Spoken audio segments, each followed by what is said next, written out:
A gente teve um funcionário que trabalhou por um tempo na empresa e depois ele processou a gente pedindo mais de 100 mil reais, falando que a gente não pagava hora extra, que a gente não pagava isso, não pagava aquilo, etc e tal.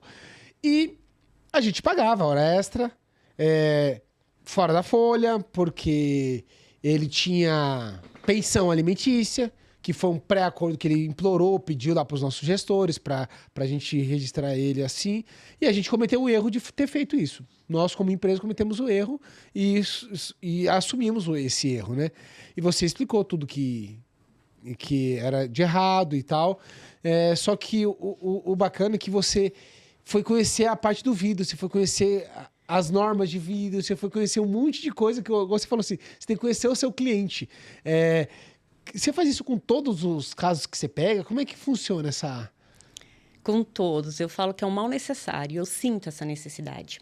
Então, assim, eu trabalho, por exemplo, com saneamento. Então, eu tenho um curso de trabalho em confinamento. Mas por que você fez isso? Para perguntar, né? Você é louca?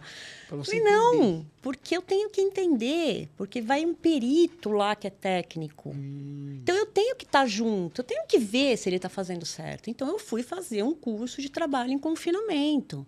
Dentro de vala, dentro de esgoto. Não, você trabalha com Sabesp. Ok, então eu tenho que saber o que é um método MND. Eu tenho que saber o que é um túnel. Por quê? Porque eu tenho que ir lá e descrever aquilo para o juiz. Eu tenho que sentar numa mesa, explicar para ele, falar, excelência, assim.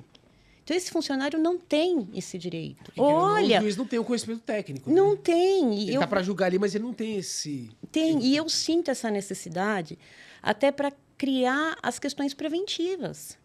Então, eu tenho que entender o teu negócio. Então, ok, eu não entendia de vidro. Mas quando vocês me procuraram, bom, ele faz a mesma função que o superior dele. Pera, mas que função ele faz? Deixa eu entender. Foi aí que a gente conversou. Foi aí que a gente conversou. Você falou, o que um profissional faz? Foi aí que você falou, ele põe aquela borracha. Eu falei, aquela borracha igual do box do banheiro. Você falou, o silicone. Então, eu comecei a entender. Então, vamos lá na NR 7199. Já decorou a norma, caramba. Eu falei para você que sou visual? Isso na construção civil, é isso aí. Sou visual. Então, vamos lá, vamos ver a NR. O que ela diz? O que o ajudante faz? O que o vidraceiro faz? Vamos separar. Vamos mostrar, dentro da legalidade, que o meu cliente está certo. Porque ele alegava que ele fazia a mesessa função de um profissional. De um profissional. E ele não era um profissional, ele era um ajudante. Ser ajudante não é ser o vidraceiro. Então, vamos separar. O que o vidraceiro faz? O que o meu vidraceiro faz? Entendeu? O que o ajudante faz? Mas vamos na legalidade, vamos lá, tem norma para isso. Então, é conhecer o cliente. E aí, quando você fala, a gente errou... O que eu vejo muito, eu não acho que foi um erro. Eu acho que foi boa-fé. Então, é isso que bate na minha porta. Que financeiramente para a gente não muda praticamente nada. É pouca coisa, entendeu? É mais para ajudar o cidadão ali. E a gente fez essa ajuda, teve essa boa-fé e não fomos correspondidos, né? Depois do desligamento do mesmo. Sim. Mas foi um caso bem engraçado que o profissional que trabalhava com ele... Eu falei assim, não, eu vou lá depor contra, porque tá mentindo, eu não acredito que ele fez isso com vocês, etc. Você pega muito caso, assim, que de má fé, primeiro, porque eu sei que o brasileiro, em todas as áreas, tanto o empresário como o funcionário, tem gente de má fé. Tem empresário que faz coisa muito errada também, explora funcionário, e tem funcionário que é espertinho e a lei trabalhista ajudava muito isso, e o cara processar.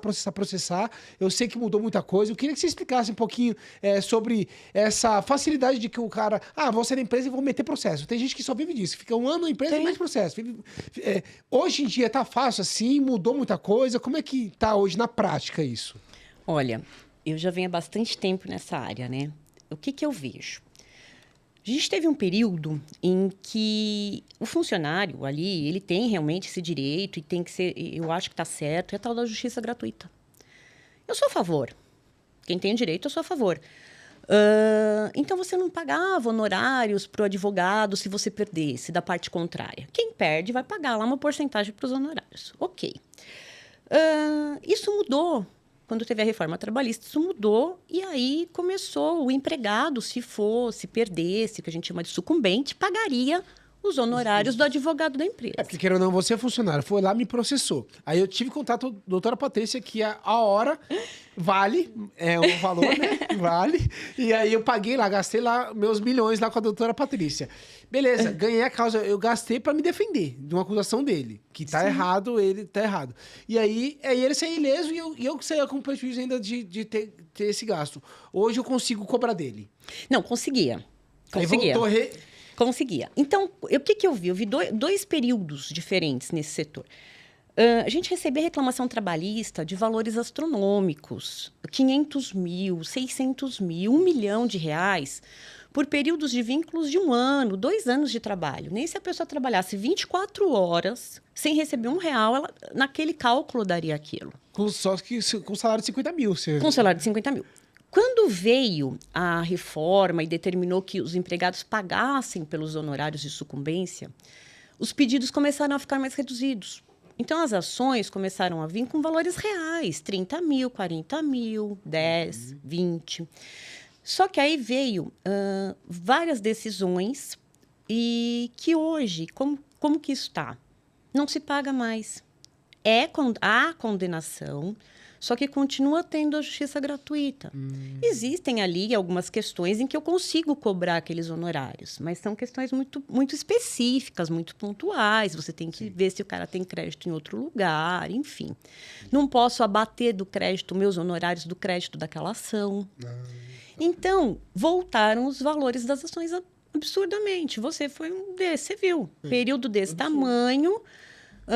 O salário do mercado de ajudante e que somando o salário, mais benefício, mais tudo, se eu não daria. tivesse pago para ele... Se você não tivesse pago nada para ele... Eu não teria recebido isso. Não tinha. Então, é assim, a gente viu que aumentou de novo isso. Você entendeu? Mas essa é a prática do mercado. O mercado faz isso. Entendi. É um mercado. A advocacia é um mercado. Entendi. Entendeu? É difícil.